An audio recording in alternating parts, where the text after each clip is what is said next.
CCTV रे कैद हेला दुई भाईंक मृत्यु दृश्य।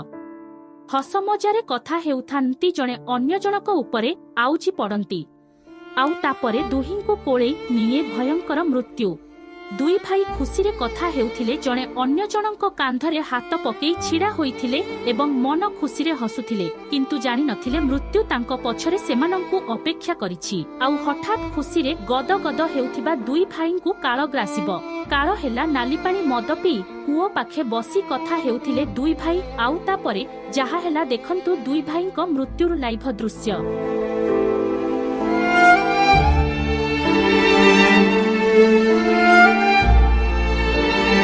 गतकाली दुहे कूअरे पड़िजिबा सेमानंको उद्धार कार्य पई अग्निशम बाहिनी को डका जाइथिला।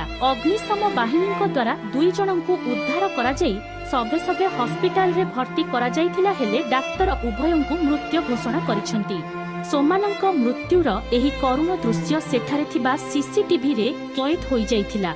पुलिस रो प्राथमिक सूचना अनुसार सोमाने विलंबित राति रे बुलाबुली करुथिबार लोके देखिथिले। एहा परे सोमाने कुओरे चांदिनी उपरे बसी कथा हेउथिले। कथा हेउथिबा समय रे हठात भारसाम्य हराई कुओरे पड़ी जाइथिले।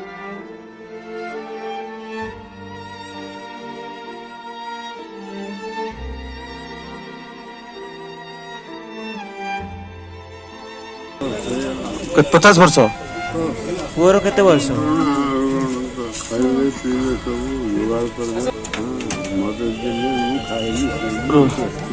हाँ हाँ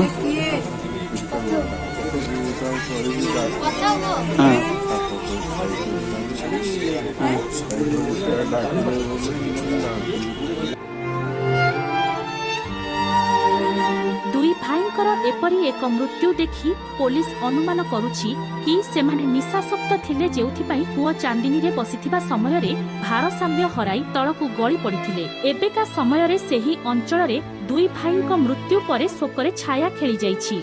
जो घटना संपर्क रे आमे आपण मानंकु कहूछु ताहा संबलपुर जिल्ला रे देखिबाकु मिलिछि, जेउठारे मृत्यु बेळर दृश्य सीसीटीवी कैमेरा रे कैद होइछि। एही परी एक अघटन घटिछि संबलपुर टाउन थाना लजनी टिकिए अंचल रे कुओरे पड़ी दुई भाईंक अकाल मृत्यु होइछि।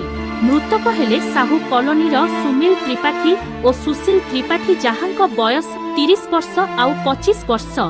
आहुरी एमिति वीडियो देखिबा पई आमर ए वीडियोटी को लाइक करंतु एवं आमर चैनल को सब्सक्राइब करंतु। धन्यवाद।